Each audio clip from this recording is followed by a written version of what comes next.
keep on, it keep on reoccurring. Another thing that characterize these killings, perpetrators are largely unpunished. Remember, we are saying that the only permanent solution to end these killings is Biafran independence. That is just the only and the permanent solution. So another characteristics of this killing is that perpetrators are largely unpunished, and in short, they are unpunished. They go unpunished. Those who are doing this, killing, those who are perpetrating these killings, they are never punished. They are never punished. The killings are often denied. Just recently, all of us were witnesses to what happened in Kaduna, the 3 churches that were attacked, and then 177 were kidnapped. All of us, we know very well that there was an attempt to cover it. We are told that the chairman, either of the local government or whatever, asked the villagers to remain mute, not to say anything about it. So you can see the pattern and the characteristics of these killings. They are often denied. And that man that came from America for that burial, he made a comment in that video. He said, either they were being told not to publicize this. He was asking, why should it not be publicized? So you can see the pattern and the characteristics of these killings. They are often denied, minimized.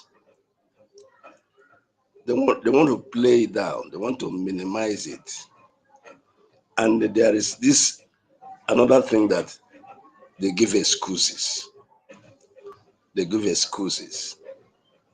And also they downplay it. So we have seen churches burned. Of course, I don't think it's up to a week or thereabout when the Kaduna incident happened. 3 churches at a row were attacked. So we have seen churches burned, and we have seen attacked during worship. During worship. And tell me, if a group of Christians will go to the mosque on a Friday, I think the one they call Jumat or whatever, and launch an attack while the Muslims are worshiping. Tell me what will happen. Will hell not let loose? Will hell not let loose? I think everybody should know what will be the consequence of such kind of action. If a Christian group, for whatever reason, will on a Friday launch an attack on their Jumat, whatever, I tell you, the whole world, the whole Arab world, the whole Muslim world, even in the so-called Nigeria, hey, the hell will let loose. Everywhere will be on fire. So you see,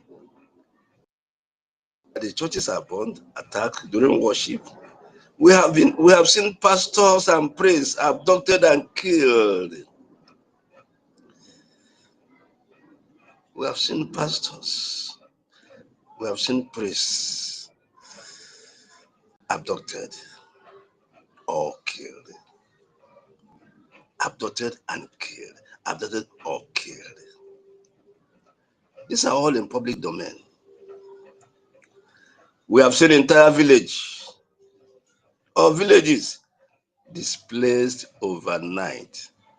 So another thing that these people should know is not that they have such a powerful people. They are not. They have never faced anybody face to face.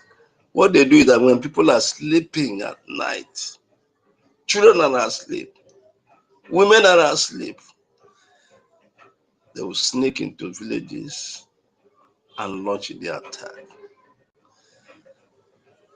And they will kill and kill and kill. And they will displace that village or villages and occupy it and rename it. This is so systematic and well patterned. We have seen survivors forced into camps with no justice and no return, no hope of returning to their homes. This is heartbreaking. This is painful. People, I wonder why this can be taken. This can be allowed to foster. This is too much for the people. This is too much. This is too much. People are agonizing. Children are left without fathers, without mothers. Women are left widows. Husbands are killed. Yesterday, during the North and the South American town hall meeting, and I want to appreciate everyone that contributed to our watchers in that meeting. I want to thank every Biafran whose dime was contributed. I salute every one of you for these sacrifices you are making on our behalf. I salute every one of you sincerely, sincerely. I salute every one of you. In that meeting, in that town hall meeting, our U.S. rep, Emenike was recounting certain events that he heard that happened during the war, and it was just horrific. It was just horrific when he talked about when their village fell to the enemy, to the Nigerian vandals, and they were asked to come back to their villages. And when they left the bush, he said the first set of people that left, when they were confronted with Nigerian vandals, the men were separated from the women. And that was the end of those men. Today they could be our grandfathers, could be our fathers, and that was it. And we saw a lot of that. We saw a lot of that. Where I served as a Red Cross member, I hardly named that location. I hardly name it. I hardly name it because I don't like to remember what I saw. I don't like to remember what I saw. So I hardly mention it. I hardly recount the events that transpired throughout my period of serving. It is such horrific. And today these things are being replayed again, and by the same people. The same people. So we have seen survivors forced into camps with no justice and no hope of returning to their home. And the most disturbing part is this. The most disturbing part is this. These atrocities continue despite the existence of a federal government. That was what that American was saying in that burial. Those of you have listened to this. It was so furious about the complicity of the government. And he was telling them, if your government cannot defend you, defend yourselves. He said, how long will you take this? Those of you who listen to that video. The most disturbing part is because security of life and property, that is the primary duty of a government. That is the primary duty of a government. So it's such a disturbing thing that these atrocities continue despite the existence of a federal government, despite the existence of a military, whose constitutional duty is to defend the people. It is so disturbing that these atrocities continue despite the presence of police force. Those are the disturbing aspects of it. It's so disturbing that this atrocity continues in the presence of intelligent agencies that should nip these things at the bud, nick of the bud. That should make sure that they don't even happen, they don't even occur. That should give intelligent report, which they always have. They always have this intelligent report. But because they are all complices to what is going on, they heed those intelligence reports. So the central question becomes unavoidable. Why does this keep happening? Woe to any Biafran who still believe in Nigeria. Woe to any Biafran who still think that there will be 2027. Woe to every Biafran who is playing politics in Nigeria. Woe to those who are trying to contest in an election that will never be. Like our Prime Minister warned yesterday, there's not going to be any Nigerian election in Biafran territory. Woe to anyone, woe to people like Obi and others like him who are still clinging on a dead horse like Nigeria, and who are confusing our people, deliberately confusing our people, despite the dangers that is very obvious for everyone to see. Woe unto them. Woe unto them. So the central question becomes unavoidable. Why does this keep happening? Why does it keep happening?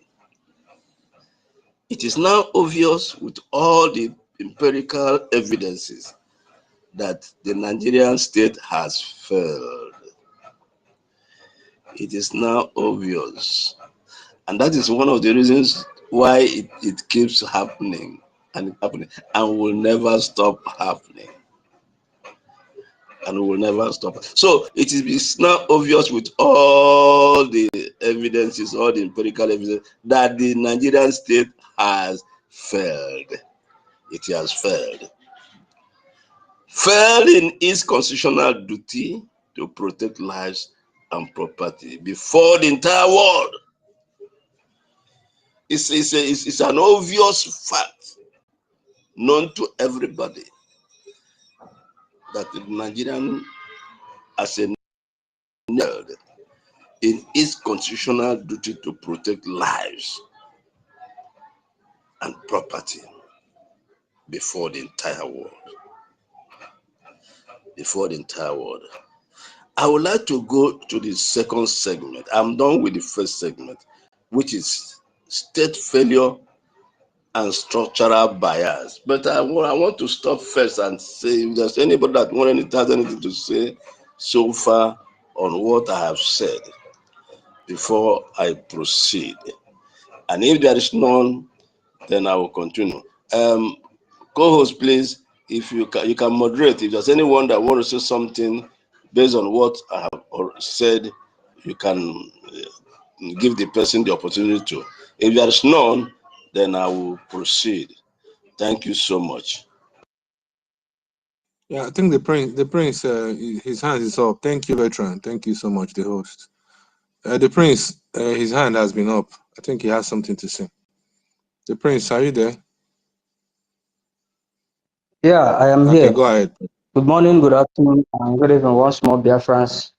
I don't have much to say now. I just wanted to ask Asiegunamapam to close his mic because I've been noise coming from the background. That was why I raised hand. So another person can go. Let me finish what I'm doing first. Thank you.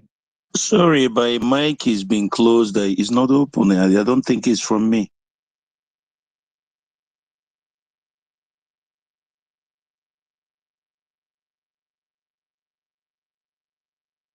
The mic is showing that it is open here. No problems. No problem. Okay. Okay. Should I then Yeah, continue? yeah, proceed. Okay, thank you so much. So we're looking at now the state failure and structural bias.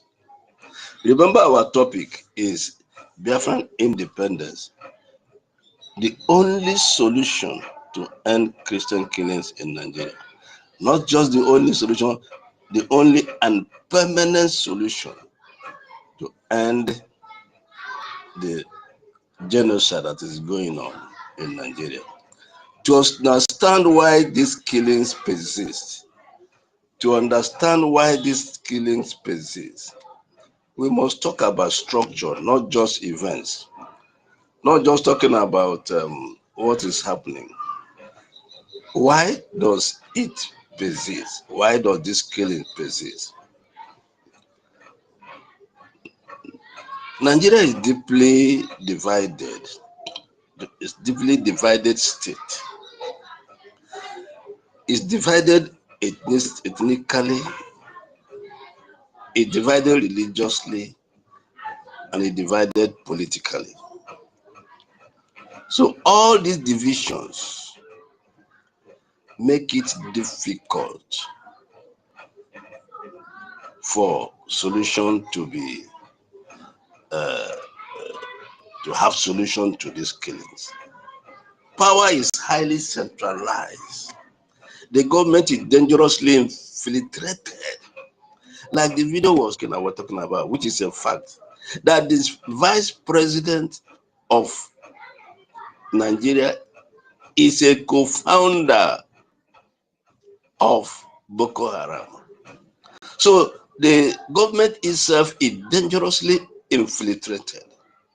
So there is no way when Boko Haram is the one leading the country and you want the same Boko Haram to put an end to what he has orchestrated, to what is a founder, it's not going to be possible. So sometimes I wonder when these killings take place and you see people calling on the federal government to come to their assistance. I say, what for what reason? Why are you calling on your enemy? Why are you calling on those who are killing you to come and assist you? What kind of assistance are you looking from your enemy? It bothers me. It bothers me when these killings happen. You see them calling on the government to do something, calling on the military to do something, calling on the police to do something. On what basis are you calling on them? These are the people killing you. These are the people behind the killing. They are the ones in government. They are the ones in the Senate. They are the ones in the House of Reps.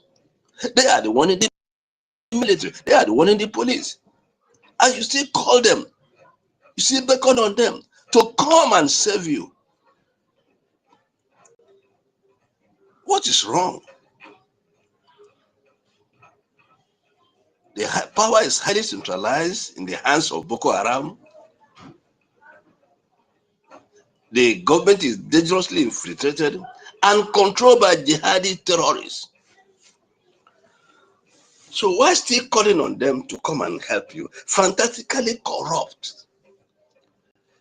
A one-time Prime Minister of Britain used that word, that Nigeria is fantastically corrupt. Security decisions are often shaped by tribal leaning.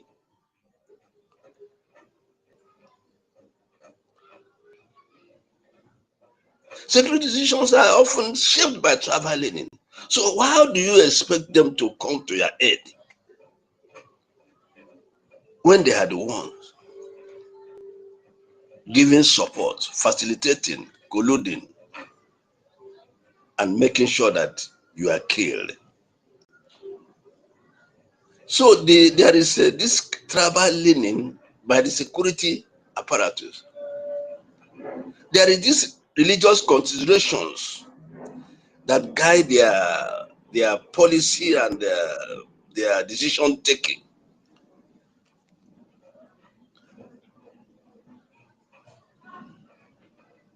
So they politicize what is going on rather than human life. No attention is paid to human life.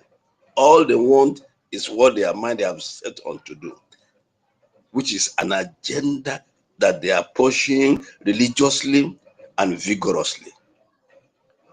This is something that is part of them. The killing is part of them. It's in their DNA. Like our senior citizen some time ago said, if they kill you, they have paradise. If you kill them, they have paradise. So it is something that is basically and fundamentally part of their nature to kill you. So you can't talk them out of it. And you can't be calling on your killers to come to your rescue. It is not possible.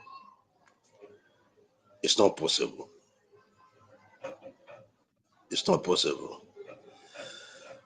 Ranger Fury, I welcome you, and I really thank God for sparing you from that accident. It's not your portion. There is a lot of work you need to do, both now and in post liberation of our nation. So the enemy was just played prank.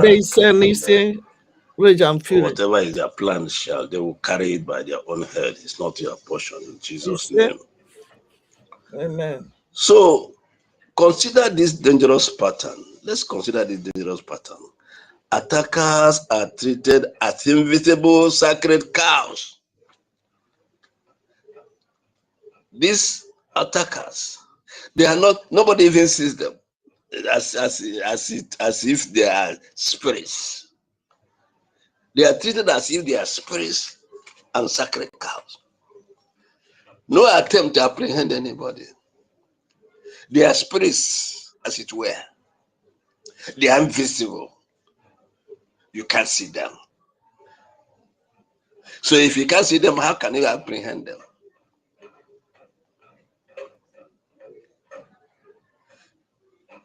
They are never apprehended or prosecuted.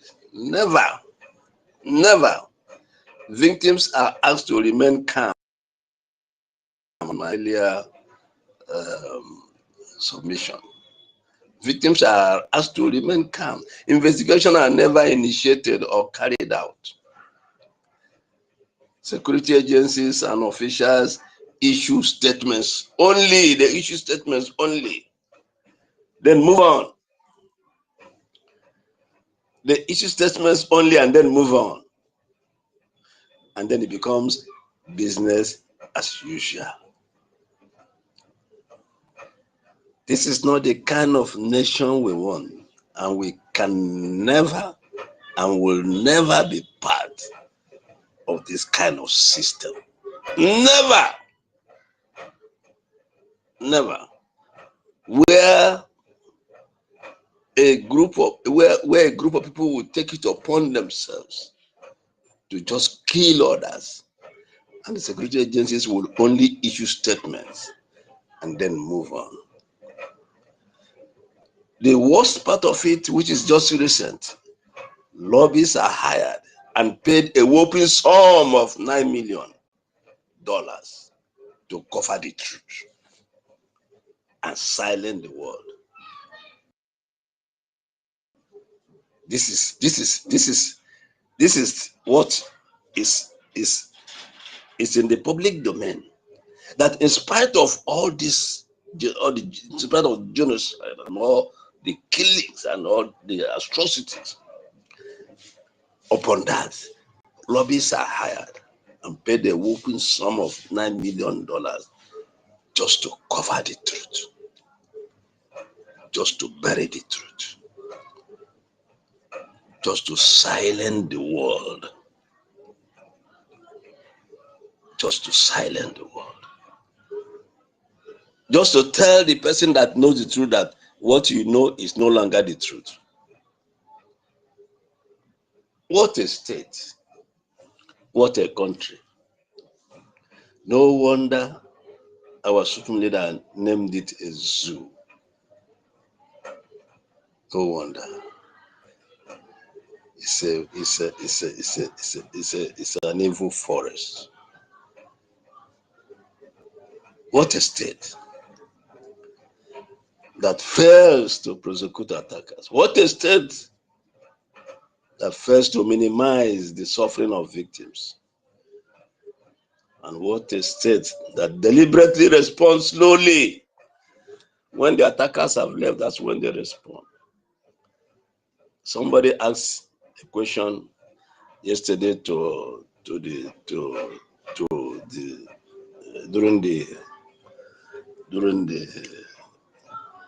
North and South America, which was a question that it was really not worth entertaining, but I thank God our APM did justice to that. But unfortunately, I felt so bad when that question was asked. This is a state, yeah, we're talking about a state that minimizes the suffering of victims. Then with all these things, with all this evidence, with all this happening, with all this crazy, somebody is asking, how can Biafra benefit everybody? When a state is deliberately responds slowly and selectively and defensively, you can see them defending the atrocity, the genocide. And that's why they have to get some lobby, a lobby. When a state deliberately responds slowly, selectively, and defensively, what signal it is sending? It's sending a dangerous signal. It's sending a dangerous signal. When a state, despite the killings, or when the killings occur, they respond slowly, selectively, and defensively, is sending a very dangerous signal. When you kill one person in a civilized world, just one person, you will see the government, they will move into action. They will move into action. So what we are witnessing or what is going on sends a very dangerous signal. It sends a dangerous signal that some lives do not matter. That some lives do not matter.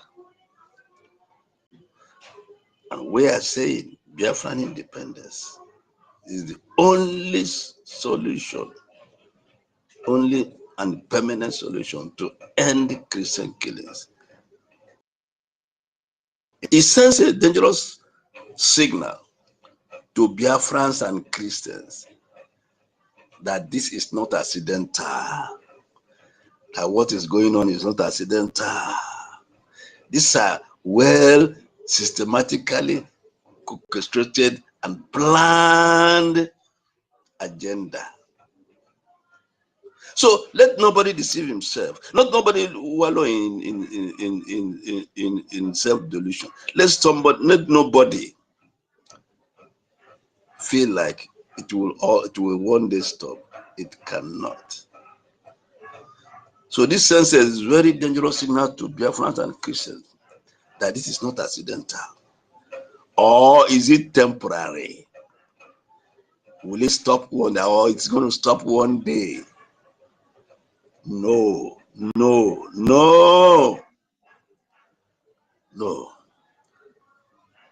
because it's a structural design. It's a structural design. It's not something that happens accidentally. It's not something that's going to stop temporarily. It's not something that's going to be temporary. It's something. It's a structural design. A system that cannot and will not protect its citizens, Christians in particular. It's a design, structurally designed. This system is designed in such a way that it cannot and will never protect its citizens. And in this case, Christians in particular. In subsection 3, we are asking why Biafra enters the conversation. Why does Biafra enter the conversation? Why is Biafra the only solution? This is where Biafra independence enters this conversation. This is where our independence enters this conversation as the only and permanent solution to end these killings. Because Biafra is predominantly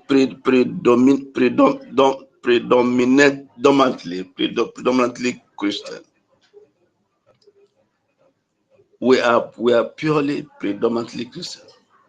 Predominantly, sir. Predominantly is the word you are looking for. Thank you so much. You know, I'm not an Englishman. I'm just trying. I'm the Englishman. Thank you so much. I love that. Predominantly. Thank you so much. It's their language or not our own language. Biafra is predominantly Christian. So if we are predominantly Christian, we cannot be killing Christians. That is the point we are trying to make. We cannot be killing our own. You see, we are predominantly Christian and culturally cohesive, unlike what you see in the zoo, where there is divergence of cultures, conflicting ideologies, conflicting systems and the tradition and the conventions and the way of life. But in Biafra, there is this cultural cohesiveness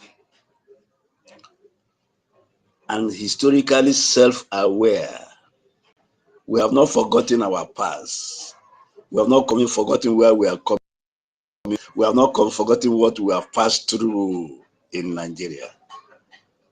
So historically, we are self-aware of who we are, what we have gone through, and what we are going through.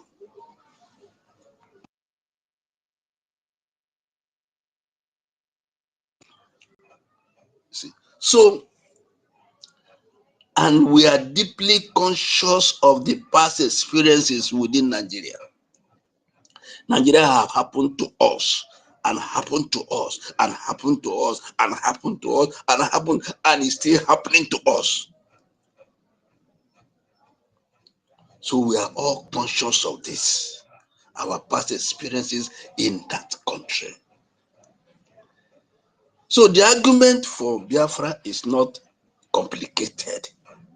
The argument that Biafra independence will be the only and permanent solution to any Christian killings in Nigeria is not a complicated argument at all. You don't need a prof to come and break it down for you. It is simply rooted in a basic principle. Rooted in a basic principle. People who control their political space are better positioned to protect their lives. Take note of this. People who control their political space are better positioned to protect their lives. When we control our political space, we are better positioned to protect our lives. Biafrans, we are sat without wavering We hold it there without wavering. That safe rule will allow us. That safe rule will allow us to secure the communities. That independence, sovereign state of Biafra will give us the opportunity, the authority, the wherewithal to secure communities. Religious freedom. Biafra as an independent, sovereign nation will equip us, empower us to protect religious freedom. The kind of experience Christians are having in Nigeria, it will never happen in a sovereign, independent Biafra. A sovereign, independent Biafra will be designed with modern security institutions aligned with their values of sacredness of human life. We will have such a design, security design, that will hold so dear the values of sacredness of human life. Human life is so dear to us. It matters so much to us. So we can't allow what is happening in Nigeria to happen in the Biafran sovereign state. It's not possible. And that is the only and permanent solution to end the killings that are going on. Because we are going to have a modern security architecture, institutions that will align with values for sacredness of human life. Biafrans are not asking for revenge. We're not asking for revenge. It's all about self-preservation. All about self-preservation, which is the first law of nature. It's all about self-preservation, all about survival. It is obvious we cannot survive in that space called Nigeria. It's obvious we have no future there. It's obvious that we will continuously be in our life, continuously there in that entity called Nigeria. So anybody pushing us to remain there, anybody telling us we must continue to be there, anybody saying that you must be, no. We are saying no. We are saying no. We are saying no. It's all about self-preservation, survival, which is the first law of nature. And every living thing holds it so dear when it comes to survival. When it comes to survival. Security through self-determination. Security through, after this subsession, I will halt a bit and then give another opportunity for anyone that want to say something. Then if there is none, then I will continue. So security through self-determination. Security works best. It works best. Security works best when it is local. When it is local. When it's accountable. You can't kill in a sovereign independent Biafra. You can't kill Biafrans, a citizen of Biafra, and because our police structure is localized to the smallest unit of our state, of our country. So you can't waste one pint of blood of anybody in Biafra without being held accountable. At all, never. It can't happen. And security works culturally aligned. When it's culturally, what do I mean by that? There is this culture in Biafra. There is culture in Biafra that life set. It's deeply believed and upheld and promoted that life is sacred. So an independent Biafra will do what? In independent Biafra, what will happen? Protection of citizens will be a core national priority. In an independent Biafra, protection of citizens will be a core national priority.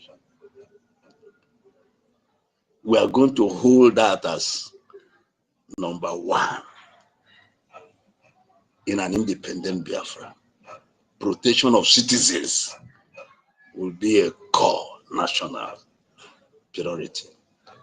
Attacks on churches will be treated as national emergencies. You can see why this is going to be the only solution. While it is downplayed and denied and in the zoo, but in an independent Biafra, attacks on churches will be treated as national emergencies. It will be like taboo.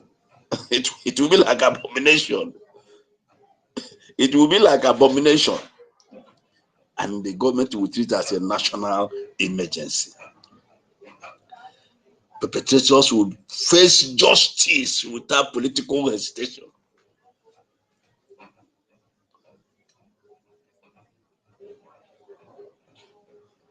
Perpetrators will face justice without political hesitation in an independent Biafra.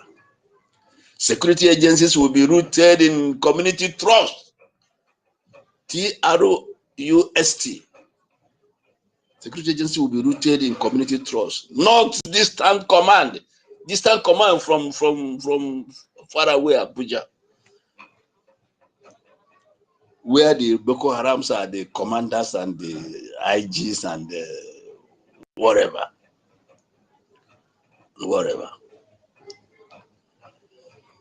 In the sovereign Biafra, there will be no delayed responses. Like our peer was saying yesterday, was asking the person who asked that question, that when you call 911 in the zoo, what happens?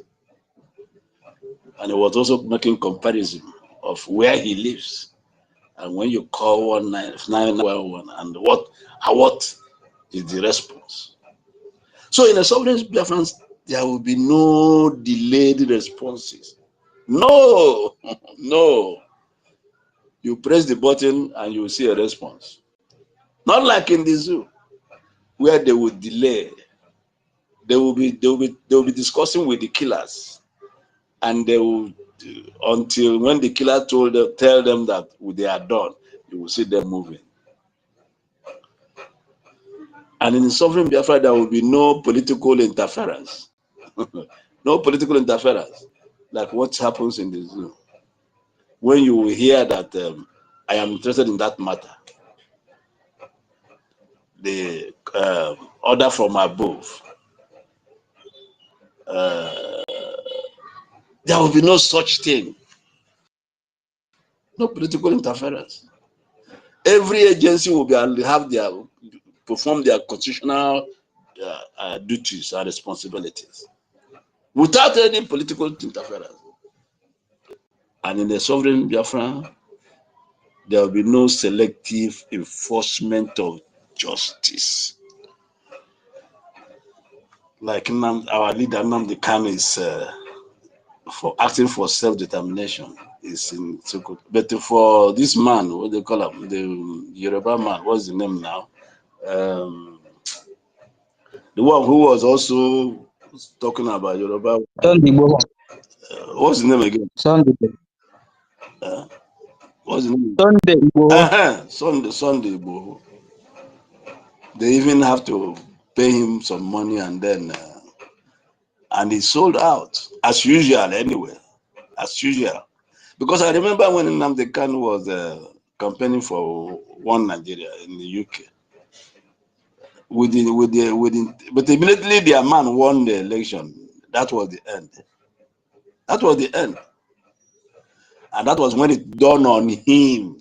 That was when it dawned on him that in the case of Nigeria has no mequatarism. It's beyond redemption. So there will be no selective enforcement of justice.